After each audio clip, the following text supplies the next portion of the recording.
Hi everyone, and welcome to this week's show of From This Corner TV. I am your host, Marilyn Dayton, and welcome back. It's good to see you, and we've got a very, very interesting show, as usual, again today.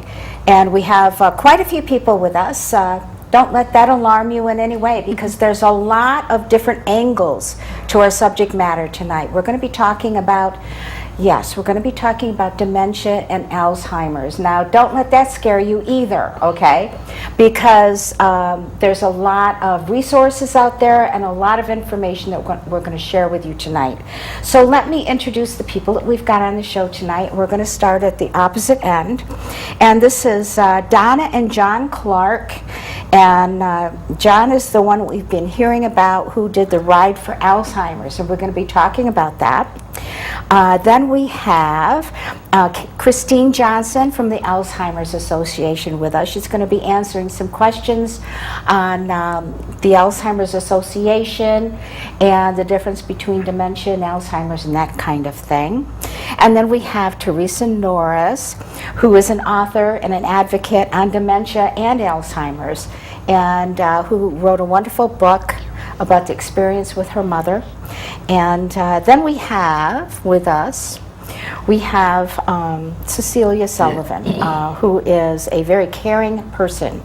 As a matter of fact, she's from Care Partner, and she's a family advocate, and she's got some encouraging information to share with us to take away the fear factor as much as possible. So what we're going to do first is we're going to start with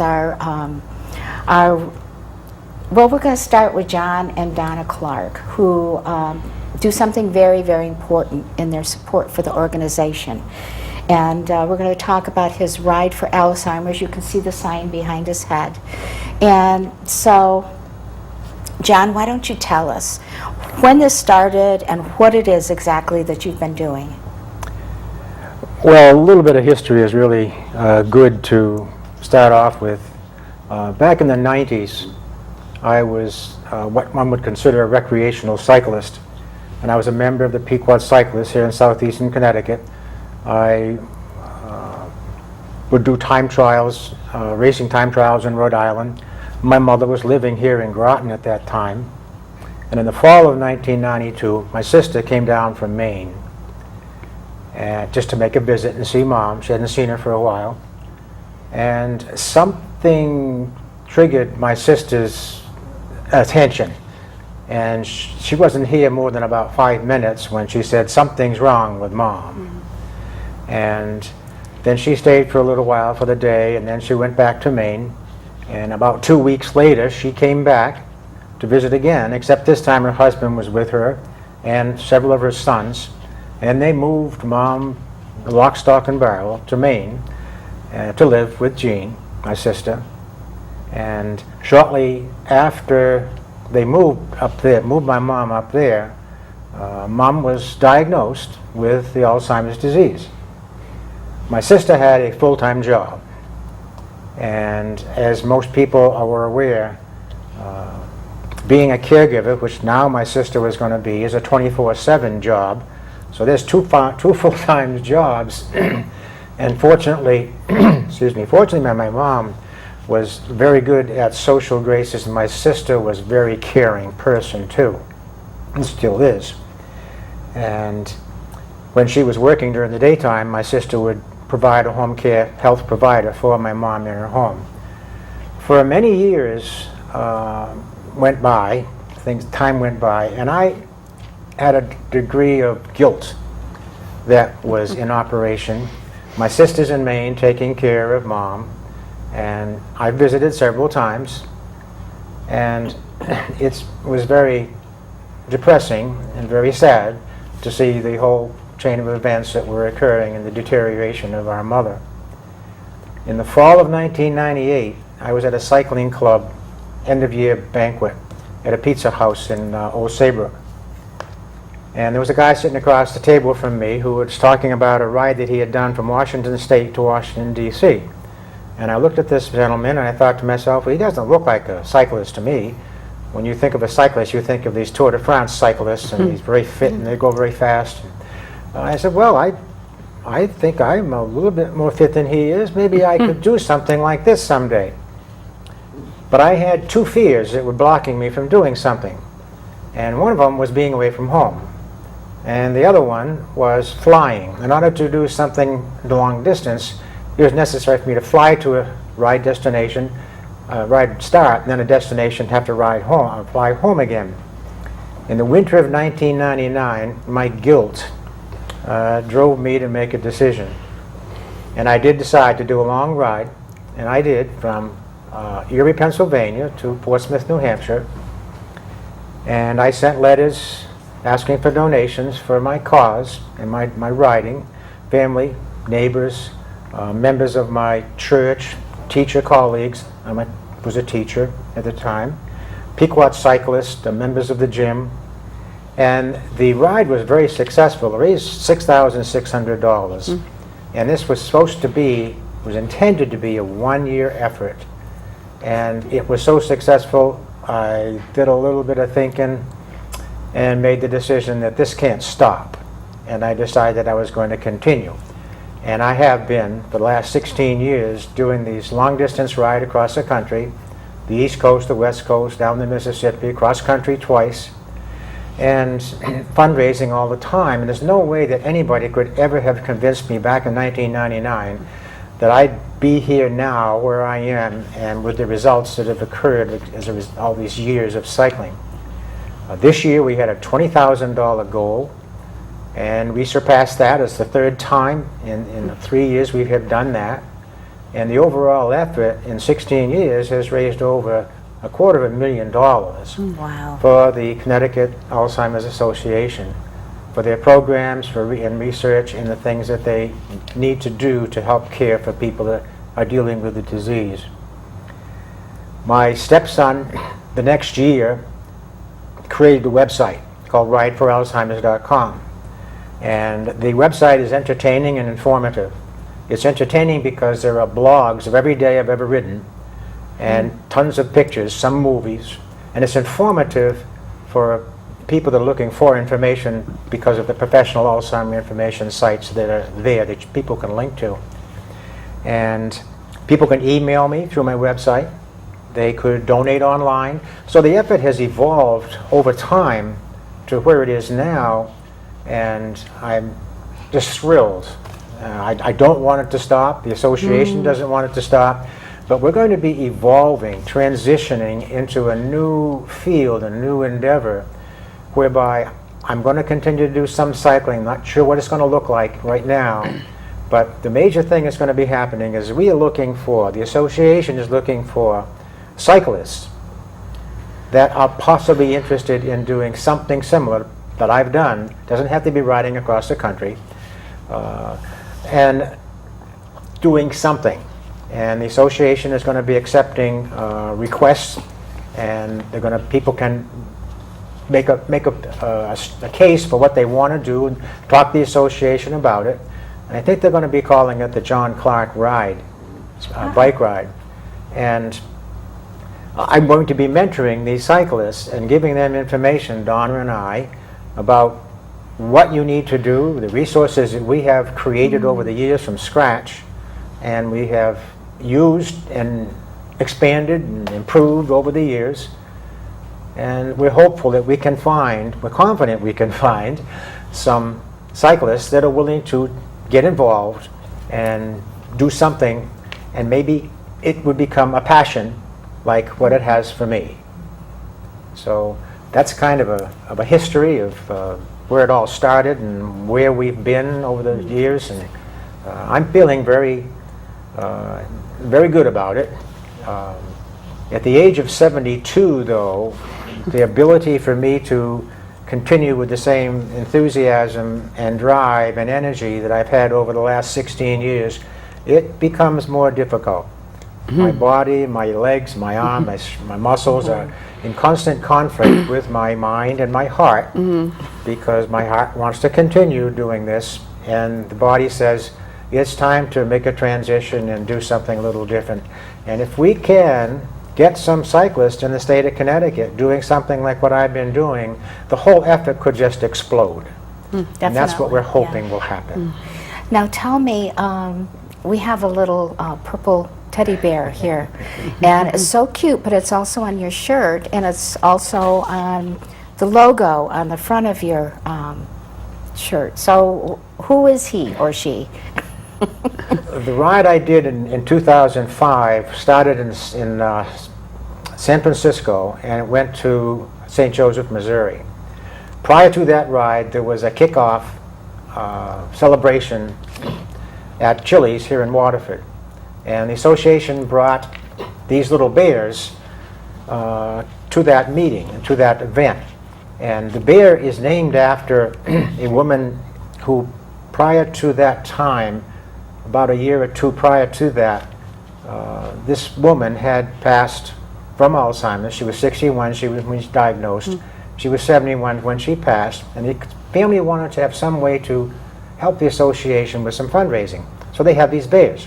Well, I saw that bear at this little celebration, and the event at the Chili's, and I had to have that on my bike. Long-distance cyclists have these kinds of things on their bike and on their shirts, on top of their helmets and things like that, to draw their attention to themselves in interesting ways. Well, on that ride, I'll tell you in a moment why I love this bear. On that ride, we were in Colorado, and two other cyclists and I did a side trip to the Royal Gorge, which is kind of a miniature Grand Canyon. It has the highest suspension bridge in the world. Anyway, it's kind of a scary bridge to go over. But when we finished that little extra ride, came back to the ride route at a restaurant, the waitress who was at the restaurant name was Vivian, and she was asking us things about our ride, and so I was talking about what I do with the Cycling for Alzheimer's. And she said, well, that's an interesting name. My name is Vivian. And I said, well, that's unusual. Back in New England, where I'm from, that's not a common name. And she says, well, it is out here. I'm named after my grandmother, and she passed away from Alzheimer's. So I'm getting a little bit emotional now when I hear this story. And the reason that I wanted to have this bear on my bike, and it's been on my bike for every ride I've done since that time, is that my mother's middle name was Vivian. Wow. And so there's an emotional attachment. And my little Vivian bear goes with me, and I love to tell the story. I usually get quite emotional about it when I do it. I'm doing better today. But that's the Vivian bear story. Well, that's wonderful. And she's on my shirt here and here and here. Yeah. And this is the shirt I always wear when I'm riding. Well, one of the interesting things, and you're showing people who do have, I mean, we all know someone that has a friend, a relative, someone within your circle, your close circle, who has either experienced dementia with their family or friends or Alzheimer's. And it's always comes into your heart with, I have to do something, I need to do something. And this seemed to have grown out of your need to do something and tribute to your mother to help in some way. And look at this, $250,000. It's amazing. It's mind-boggling. We had a little celebration at the last day of my ride this year on Saturday, the 23rd of August. And we had a lot of folks that were there at the Alzheimer office up in the industrial park in Norwich. And it was such a wonderful, warm, caring group of people that it just warmed my heart to be able to be there and see all these people, most of which had donated over the years and participated in the effort. And it just made me feel so good to see all these people, even former students that came, and so it was really nice. That is wonderful. And of course we can't forget that Donna was a part of this too. Well, the thing I like to say, I'm glad you brought that up, because Donna is a very, very important part of this whole operation. I usually do, as you can see, the talking and the riding, and Donna is kind of behind the scenes from all that, and she takes care of all the administrative aspect of the effort, with the spreadsheet and the mailings that we have, and making sure everything is in order. And it's a job that I couldn't do. I don't think anybody could do what I do and what she does all as one person. I don't think it's possible. Yeah, It's just a huge, huge thing that she does. And very willingly and very supportively. Well, obviously. And Donna, tell us how you feel about these 16 years and how it's made you feel connected to your husband as well as doing something to help. Sure. Well, for these 16 years, this has been a team effort, as John just said. And unfortunately, we have Alzheimer's in both families, in my case, on both sides of the family. And so it's been an honor to be an active participant in this. My long suit is organization, and I'm glad to be the person who is setting up the envelopes. We send out about 500 letters a year and a few follow-up ones. I would say the challenge is to find new donors when you're 16 years into this. We've been able to find 20 new donors this year, which is just very heartwarming. It's a process, and once it gets going for us, I think it's fun for you to plan the next set of rides you're going to do, and it's very heartwarming to go to the P.O. box and pick up as many as 10 donations. It's just thrilling. You know, we can't wait. We're like kids at Christmas time. We can't wait to open the envelopes. And we're kind of more like a funnel. And obviously, we don't keep any of the money. We're a funnel, and all the money goes up to the Alzheimer's Association in as timely a manner as we can. We've been especially blessed a few times to have a $1,000 week, and once or twice a $1,000 day, which is just amazing. That's how supportive our donors are. This isn't about us. This is the real heroes are our donors. So people can find out more on your website, which is rideforalzheimers.com, which is a perfect name, obviously. And so you're looking for, and people can donate at any time. Yes. This is an ongoing situation. And you're looking for people who would like to ride for Alzheimer's too, and for you to mentor them and let them know how they can do it and do it well, as you have. I have to say, congratulations. Thank you. You've done an amazing, amazing thing. And we're really, really happy that you were able to come on our show today. So thank you for that very much. Thank you for having us. And we're going to talk to Teresa next. Okay. You're next, Teresa. And Teresa, I know pretty well. Yes, I've known her for a while. And you were also a teacher. Yes. Yes. I was. And tell us a little bit about your book. Hold up You your book. told me to go get it out of my car, Yes, and I bring did. your book in. Well, I need to say that I can relate to John only in this way. I'm certainly not a bicyclist, but I certainly know the guilt of being a long-distance caregiver. And I'm a writer, however, so not a writer, a writer. So while he rode to deal with the guilt, I was writing. And my mom died with dementia many years ago now, but throughout the entire time, I was writing in my prayer journal, I was writing personal essays, and I would take my laptop with me when I would visit my mom. I would leave it at my dad's house, and after coming back, Dad would go to bed, I would go up in the bedroom, and I would just type and type and type and get all that stuff out. And I had no intention of writing a book. It was just to survive the heartache of this situation. We since believe that my mom had vascular dementia. She had had a series of mini strokes. But, you know, the day came when I walked in to visit her, and she literally lifted her head and said, "Who are you?" Yeah. So whether you are hundreds of miles away from that person or that person is down the hall from you, when you have that in your life, you have to do something to deal with it.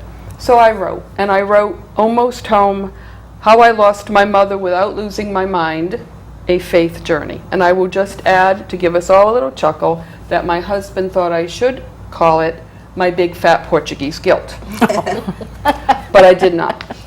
But what this book did for me in getting me through it was it opened doors for me that I never expected. And I know we're all here for Alzheimer's Association awareness, Alzheimer's awareness, and I would like to interject that one thing I wish I had been aware of at the time is that they are more than open to any sort of dementia. When I was going through this, it never would have occurred to me to contact the Alzheimer's Association because my mother didn't have Alzheimer's. Right. But that doesn't matter. Now I realize that, of course. And so from one thing to another, I became involved more with the Alzheimer's Association, more interested in the topic through the advice of my dear friend here to my left, Cecilia. I went to the Alzheimer's Education Conference the first year my book was out. And then I got involved with the walks. And I proudly wear the shirt, and this is only my 4th year participating, but it falls into the realm of having to do something. And the something we can do is to raise awareness and money so that research is done, caregivers receive what they need, and bit by bit we chip away at this insidious disease. Christine will, I'm sure, talk more eloquently than I about statistically what this does to us. But my part in it is just doing something to fight something that is not insurmountable. And may I share my flower just briefly? Yes, share your flower. Okay. The first time I went to a walk, I received, this was not actually the one I received that day. I take that one with me when I do presentations and I speak on my book. But the Alzheimer's Walk gives each participant a flower. If you've lost someone with the disease, you get a purple flower. If you're a caregiver, you get a yellow flower. If you're a supporter of the cause, you get an orange flower. And if you have the illness, you get a blue flower. So the first time I did this, I'm like, okay, fine. And you personalize it, and you're walking around with your flower, and they have wonderful little presentations and music, and everybody's all, okay, let's get lined up for walking. And then this first year, these volunteers collected our flowers. We did our walk, and you were there that first year with us, Christine. And then you turn the corner, and in the grass was all these flowers planted. It's quite amazing. And you talk about getting emotional, John. It's very hard to visualize this field of flowers. Now they call it a promise garden. So it's not a down thing, but you can't help yourself. You're like, wow, all these people are affected. But everyone is also hopeful. And I just, I have a few of these now, right now. This one I pulled out of my flower garden because I have it outside. But these are a wonderful symbol of the hope we have for the future. That's wonderful. That's Yeah. wonderful. And Teresa, what are you looking for? You're looking for people who would like to support you in the walk? Well, of course. Of But, course. I will there's say... There's the Oh, there you go. You put address it up right there. All right. Well, I will say that if you go to alzheimers.org/walk, you'll get led into finding a place to make donations. That happens to be my personal donation page.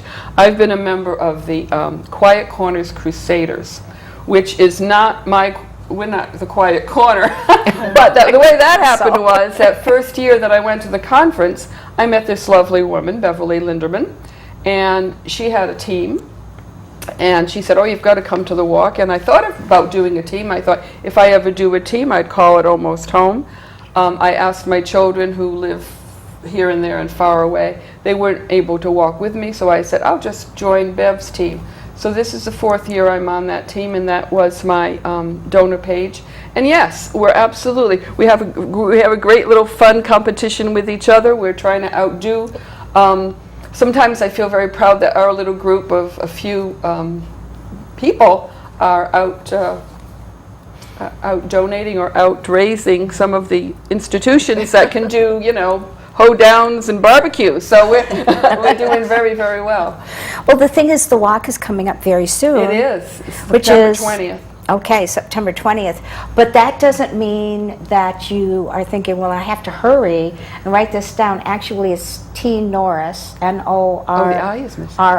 The I flipped all on its own because it was okay before this. All right. But the thing is, you're accepting donations through December, correct? Yes. Correct. So, Through December 31st, we'll still collect donations for this year's walk. and the thing is, you can donate to this organization at any time that you Absolutely. want to. And we'll talk about that a little bit later in the show. But, and also your book. Your book is wonderful, and she Oh, does thank you. wonderful speeches. Obviously, she knows how to talk about this in a very good manner, having been a teacher, and you've done a lot of speaking. Oh, So thank you. her website, which is right there. Right. Great job, Frank, thank you. Teresa Norris, teresamnorris.com. You can buy her book, you can send her an email, you can share your story with her, and you can ask her to speak to your organization. I do find it always touches my heart that after I have spoken, and it's either assisted living facilities usually or hospice in services, people come up to me afterward and say how that touched them, because one of the things about the book, as I said, I put it together years after my mom had passed. But everything written in it, or 90% of what's written in it, was written at the time it was happening. So as I'm speaking to people who do have the mom in that facility, or maybe the mom is at home, they're like, wow, that's exactly how I felt. And a lot of it is guilt, a lot of it is confusion, and a lot of it is, you know, where do I go from here? Exactly. And some of the other wonderful people on the panel will address that more. Yes, we are. clearly. We're going to be talking a lot about that in the second half of our show. We're going to take a break in a couple of minutes, but what I want to extend to you is that obviously this is a very scary disease, and both Alzheimer's and dementia, any disease of the brain can be scary in the nervous system. We're going to learn the proper definition in a few minutes, but the thing that we're all trying to express here is there's hope. There's hope that you can do something to help handle the guilt, the pain, and we're going to talk about hope if you're a caregiver and a family. You're going to learn about what to watch for when you do go and visit your mother and you see something's not right here. We're going to talk about what to look for and then what you can do. So we're trying to give you hope, so that there's going to be that fear factor, that initial fear factor, whenever you have a disease to this degree. But there's something that you can do about it. There's places you can go to learn. There are people that you can talk to, people that understand what you're going through because they've done it.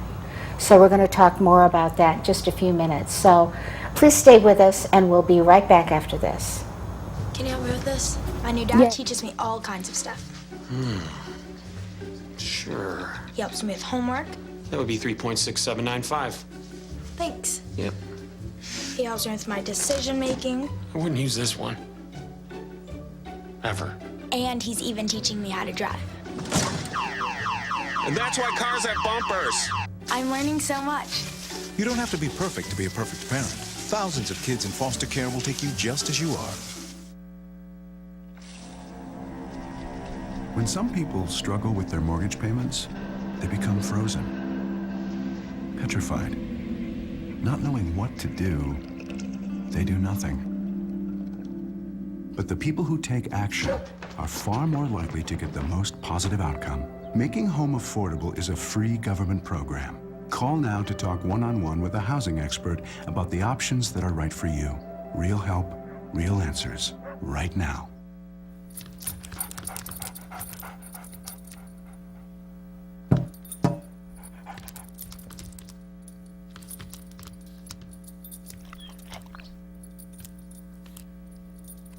There's a shelter pet who wants to meet you.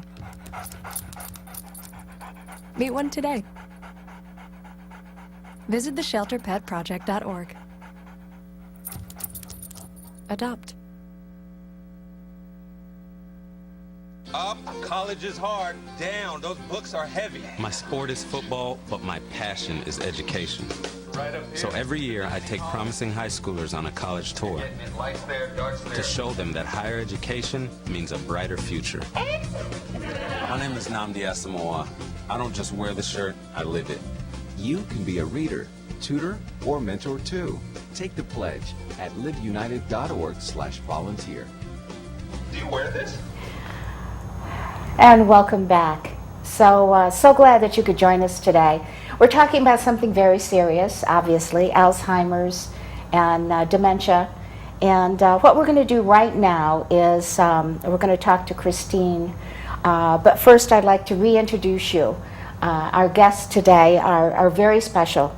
We have John and Donna Clark, and then we have Christine Johnson. We have Teresa Norris, and we have Cecilia Sullivan. So we're going to talk to Christine. Christine, tell us exactly what Alzheimer and dementia is. Sure. Years ago, when we were going through this journey with my father, we had no idea what Alzheimer's, the difference between Alzheimer's and dementia. And this is one of the things I'm now able to help families understand. So Alzheimer's is a type of dementia. It's the most common form of dementia. The word dementia only means cognitive impairment that interferes with daily life. So what is that? Where does that come from? What does that mean to me? So Alzheimer's is one type of dementia, and again, that's the most common form of dementia. So dementias can be treatable, reversible, curable, and unfortunately there are dementias such as Alzheimer's that are progressive and fatal. And sometimes I think people don't understand that Alzheimer's is a fatal disease. Alzheimer's is so much more than memory loss. So when you think of the word dementia, it's an umbrella term. So if you compare it to cancer, there's breast cancer, prostate cancer, brain cancer. So comparing that umbrella word dementia, there's Alzheimer's dementia, there's dementia from Lewy bodies, there can be dementia from vascular dementia. There's lots of different types. Unfortunately, there's lots of different types of dementia. And again, some dementias are progressive and fatal. Some dementias are treatable and reversible. So we encourage people. Sometimes we'll hear, well, if it's memory loss, I have dementia, I have Alzheimer's, why even bother going to the doctor? Because it might be something that's treatable. It would be very unfortunate to have a condition that is treatable or possibly reversible, but think you have a fatal disease. One of the doctors that we work closely with, he always gives the example when he talks to our caregivers that he had a patient that was referred to him that had a diagnosis of Alzheimer's for well over a year. Come to find out their vitamin B12 was so depleted, they were having symptoms that mimicked Alzheimer's disease. Wow. So they thought they had a fatal disease and they did not. So sometimes people have symptoms of dementia from medications or vitamins that are not acting properly, they're fighting against each other. It could be from a stroke or from a heart attack. It could be because they had surgery and their body just is out of whack after something happened. And then again, it could be something more serious and something that is progressive. The only way to find out is by going to a doctor and it's a series of tests that's done. We will hear sometimes from people, so-and-so was diagnosed with dementia or Alzheimer's. And so we'll ask about that. So tell me, how did this diagnosis come? We went to the doctor and they were written a prescription. A 5-minute doctor's appointment is not how you come out with a diagnosis of Alzheimer's. Or sometimes a person will get a diagnosis of dementia and we'll say, well, what type of dementia? We don't know. The doctor just said dementia. Again, dementia in itself is not a diagnosis, it's a group of symptoms. So is it an Alzheimer's dementia? Is it a Parkinson's dementia? Sometimes with the progressive dementias, the thought process might be, what's the difference? It's fatal. But there can be a difference because a medication that might be beneficial for one type of dementia might not work or might counteract for another type of dementia. Sometimes there are behavior characteristics that might be more prevalent for one type of dementia and not necessarily another type of dementia. So it is good to have an idea what type of dementia a person might be dealing with. And that can help with planning. It can help the caregivers have a better understanding. It can help the person that is diagnosed themselves understand a little better. My father was diagnosed with younger onset Alzheimer's, and he was 52 and he was diagnosed. And we had absolutely no idea that a person, in their 50s could have a diagnosis of Alzheimer's disease. And that was a diagnosis that came in over probably a period of years. He was misdiagnosed for some time because the doctors were not looking for someone in their early 50s having Alzheimer's disease. So that was a long road in itself to get an accurate diagnosis, but that was a series of tests and evaluations.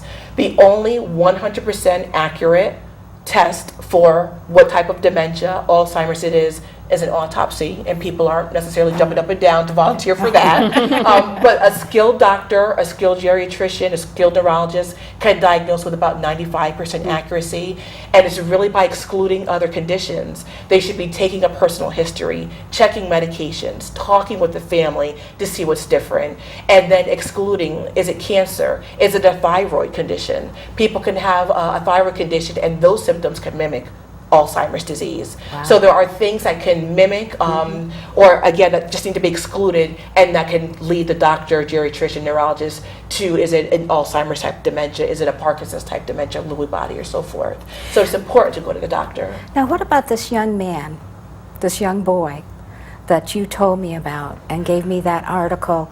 The Niemann-Pick's Yes. type C Yes. disease. Now, what exactly is that? It is referred to as childhood Alzheimer's. However, it doesn't necessarily fall scientifically in the same category as the Alzheimer's dementias. But because this affects children, very young children, it is, and the symptoms in Niemann-Pick's mimic symptoms in dementia Alzheimer's. So again, it is so critical that families go to a screening process. You go to a doctor, and moms especially, moms know when something is not quite right. And in this particular instance where I know the child, mom was saying, that doesn't sound, so it was, we start locally with a physician, and then we branch out, and then we refer out of state. And again, you're looking for the experts. Right, right. Once you get the diagnosis, it doesn't make your life easier. In fact, it throws the family into chaos, as well as the person, the child being diagnosed. But once you know what you're dealing with, you can step back, take a breath, and say, okay, what do we do now? Right. What resources can we surround ourselves with? What can we do? Knowledge is power. Absolutely. So taking knowledge is power. Let's talk about what you do look for. There What are symptoms? Sure, there are 10 main warning signs for Alzheimer's disease, and I think because people automatically associate it with memory loss, that's all they're looking for. So memory loss is probably the thing that people will look for first, and it's not. I have people say, "Oh, I forgot where my keys were. I forgot where my sunglasses was." Does that mean that I have Alzheimer's disease? So one of the main keys I will give to people to associate with is not losing your keys necessarily. It's not forgetting that you left your sunglasses in your car or not in the house. But if you forget what your keys are for, if your sunglasses are placed in your freezer, there's a difference with that. We all have so much on our mind sometimes, we forget. We forget where we place things. But can we retrace our steps? A person that is progressing in the disease of Alzheimer's or related dementia cannot retrace their steps. So if I'm rushing in from going grocery shopping and I'm putting groceries away and I pick up the phone and I'm talking, and then when I'm done, oh, where did I put my keys at? Can I go back and say, okay, I came in the door, I went to the kitchen, then I went to the living room? Again, a person with Alzheimer's or progressive dementia cannot do that. So retracing your steps is a key thing to think about. Okay. Yeah. And so what you're saying is look for something that is completely not normal to do. Something that's out of the ordinary, but one of the keys is it's out of the ordinary for this particular person. So an example I always use, and I pick on my mom, bless her heart, because she doesn't mind. I had one lady in one of the presentations I was giving. She told me this was the key, that she knew something was wrong with her husband, and this is not common. We hear this. Her husband was an accountant. He could spit numbers out at the top of his head. He paid the bills. He took care of everything financially. She was noticing bills were coming back unpaid. When she looked in the checkbook, it was a mess, and she said, "This is not my husband, something's wrong." Right. So I tell people, if that's out of character for your loved one, use that as a key. Pay attention to that. Now, my mom and other people, bless their hearts, they might not ever balance their checkbook. So I start to notice that that's not going to be something out of the ordinary for her. Now, my mom's a wonderful baker. So if I notice that she's using a cup of salt instead of a cup of sugar, or is one of her favorite recipes is completely tastes different or out of whack, that's going to be a key for me that something's wrong. So it really depends on the person. You have to look for those differences individualized. Well, John, tell me quickly, what was it that your sister saw that attracted the attention for her to say something's wrong here?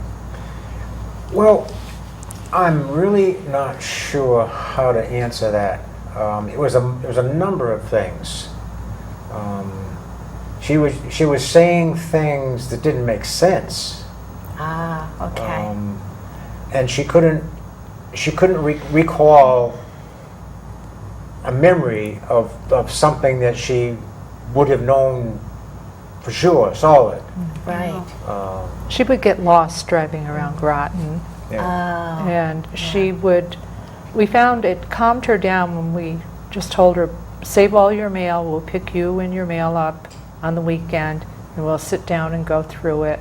We helped her write the checks, stamp the envelopes, that sort of thing. She was very good about buying nutritious food, but it eventually became either too confusing or too much work to cook that food, and her cupboards would be full of very nutritious items, but she wasn't eating them. And Teresa, what was it that you I noticed know with exactly your mother? what it was, and I have it actually in the introduction to my book. Despite my mom repeating questions within a 20-minute phone conversation, the thing that I knew was the problem was my son was graduating from college. She was too old and frail anyway to go, so that was not the issue, but I had told her when the date was. I had told her, oh, this Sunday we're going to Michael's graduation. When I talked to her that evening and she said, so what did you do this weekend? I knew. I'd lost my mother. Wow. Because my mother always knew what my kids were doing and would always ask for them. And when she couldn't do that anymore, that's when the grieving started, and that's why they call it a long goodbye, and that's why I share with people that when you're dealing with this, you are grieving twice. You are losing your loved one twice. The person they were to you is slipping away from you, but they're still there. So there's the guilt, and there's the confusion, and there's the what on earth do I do with this? Well, thank God he gave me the gift of writing. He gave John the gift of getting on his bicycle and raising funds. But the point is, you need to find whatever it is he's giving you, because it's very difficult to go through it otherwise. And there are friends and there's programs that will absolutely help. And let's talk a little bit about these programs. Now, there's a lot of information on your website, and very Frank, if you user-friendly, can bring by up the the way. website. Yes, I checked it out. Because that's not easy for me. And there it is. It's alz.org, and then there's a 24/7 helpline that you can call. What are some of the things that people can find on the website? There's information about behavior and communication techniques. There's information for statewide lists for doctors and specialists. There's support group listings. There's educational programs. All the programs that we do in the community are free of charge. So we have programs on Know the 10 Signs, on how to communicate with your loved one, on advocating for yourself and for your loved one, doing financial planning and legal planning with an elder law attorney, which can be very important. We do family meetings and care consultations, and can help families get a better understanding of where your loved one is, what services might be available to them now. As the disease progresses, what you might need to start to look at, and how to plan for that. And we can help to get them connected with services in the community that they might not otherwise know about. So that can be very important.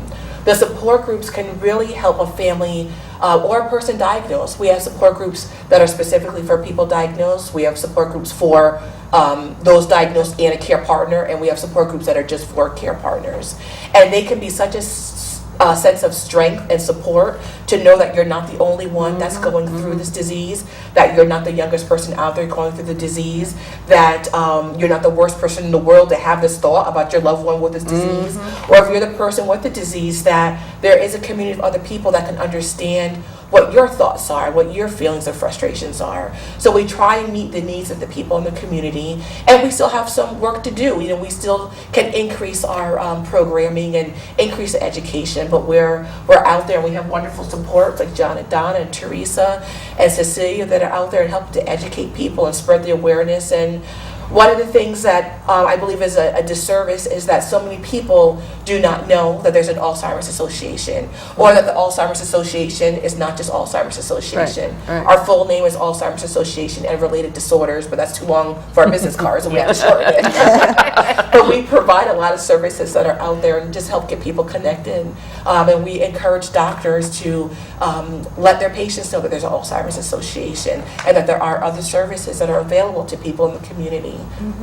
And I hope that as you're watching, you're taking notes on the websites to go to, the helpline, because this is for you. This is to help you handle whatever it is that you need to handle that may be connected with some sort of dementia.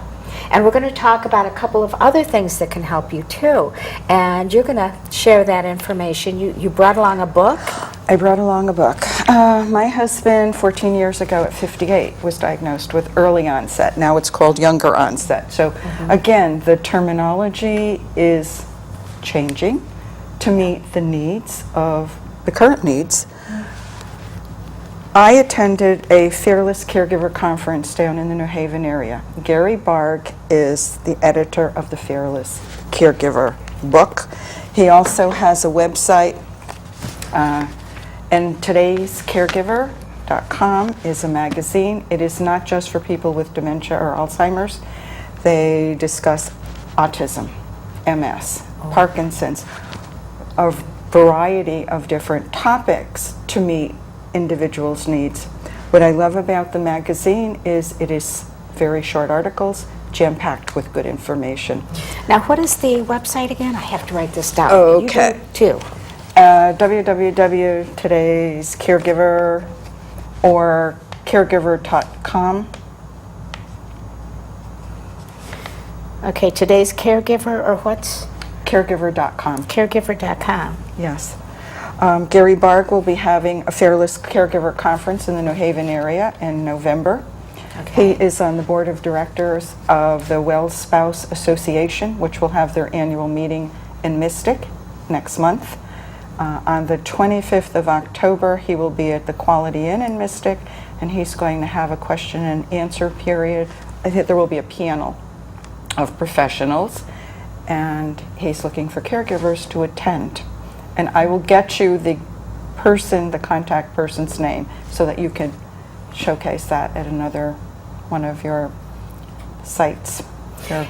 I can put it on the site, but I can also make the announcements at the end of each show before that event. One of the things I would like to mention, I became a care partner and a family advocate because when I started so long ago, I kept saying, well, what is out there? What is there? And for me, I wasn't getting my needs met. Again, my husband was younger. Yeah. He was big, he was strong, he was mobile. He wasn't fitting what people traditionally think of as someone with a dementia. Christine mentioned the only way you can determine is through an autopsy. When my husband was diagnosed, and it's very important, again, as Christine mentioned, your family physician, your clinician may say there's something amiss, but it's important to go to a geriatrician, a neurologist, a specialist who can then further tease out what may be happening. When my husband was given the diagnosis after the mini mental test, and again, there's a series of testing, he said, I got a diagnosis and I got a death sentence, which is not easy to hear. Oh, no. And again, you're dealing with the guilt, all of these emotions. But he also said nothing happens without research. He volunteered. He was in 3 research studies. Dr. Chris Van Dyke at Yale, who is internationally known, nationally known. And when he was diagnosed, he still had capacity to say, this is what I want. So he voluntarily chose to be in these studies. He also gave permission that upon his death, he have an autopsy, because it is so important for the continuation of research. As a result of that, I participated in a control group for the Neurosciences Institute up in Albany that's affiliated with Albany Medical Center. Talking about being in a study is not the most family-friendly conversation, but it is necessary. Discussing what you want is also can be a challenge. There are different factions within a family who can say, oh, no, you're fabricating, you're making something larger than it is. I believe that my husband not only had a familial connection, but there was an environmental connection as well. We are just starting to look more at environment and nutrition. Our 2015 Alzheimer's Education Conference Committee is going to be Dr. Hartley's the keynote. He is on the national board, and he does talk about the environmental connection. What I want to say is, my husband was young, he was 58. He was one of 6 children. After he was diagnosed, several years later, a sister was diagnosed. A few years after that, a brother was diagnosed. And 2 years ago, a sister was diagnosed. It is not just all familial. There's something else going on. And it behooves us to say, this is out of character for my loved one. We're not lumping them all together. My dad had vascular dementia as a result of a stroke. And it was, oh, it's old age. Yeah. He was 77. Well, no, he was healthy prior to that stroke, where he was not exhibiting these post-stroke behaviors that led to, this vascular diagnosis. But again, family members, even the person with the diagnosis, if they step up to the plate, and it's not easy because you don't really want to open Pandora's box. Yeah. But not knowing can consume you with emotions that are still going to be difficult, but once you know what you're dealing with, it may make it easier to get the support. As Christine said, I actually met John and Donna at a caregiver group, focus club. That was back Donna's church there in Ledyard.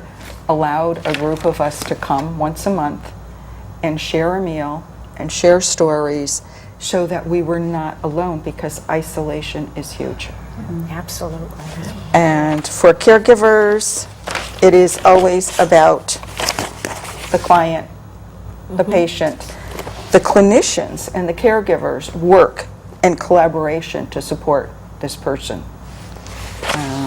Gary Barg, at one of the first Fearless Caregiver conferences I went to, said there are 5 P's to caregiving. You are prepared, you are persistent, you're professional, you're polite. And at one of, because he goes around the country having these conferences, and at one of his conferences, because he only had 4 P's, someone in the audience said, there's a 5th. When the first 4 don't work, you get pushy. Absolutely. Because this is your loved one and you need answers. And if this person can't give you the answers, you find somebody else. Because there are lists of people who may better fit the needs of your loved one and also offer you the support you need. And that's very important. Oh, caregivers need to take care of themselves. I always say, I'm having a me, M-E, this is my time, whether it's 15 minutes when I had my husband at home, or if it's, I'm a long distance caregiver now. My mom will be 94. She has a type of dementia. What it is, she's happy not to know. And so we allow that to happen. She's in memory care assisted living. There are facilities, there are resources to assist. But if the caregiver doesn't take care of themselves, Don't expect anybody else to step in and do it for you. And it's got to be so hard for a wife, a daughter, a son, whoever it is. They feel, because of guilt, because of caring, because of that love, they want to take care of that person. And sometimes you get to a certain, well, you definitely get to a certain point where you can't do it anymore. And it's very important to recognize that point, right? It is extremely important. And it's okay to say, I've done the best I can and I cannot continue what I'm doing, because you don't want to wear yourself out. Then you're no good to the person you're trying to provide care for. Absolutely. And that guilt, once again, there's so much guilt that whether it's cancer, no matter what kind of disease it is, you're trying to take care of your loved one, and you do get to a point where that guilt just kind of takes over everything. And that's when you take that deep breath. Yes. And you talk to your support group, your peers that are going through the same thing. You contact the helpline. You do what you can to say, I'm on tilt here. I'm crying, uncle, help me. What do I do? And there are facilities. There are facilities, and we have very good facilities in this area. I mean, there are daycares.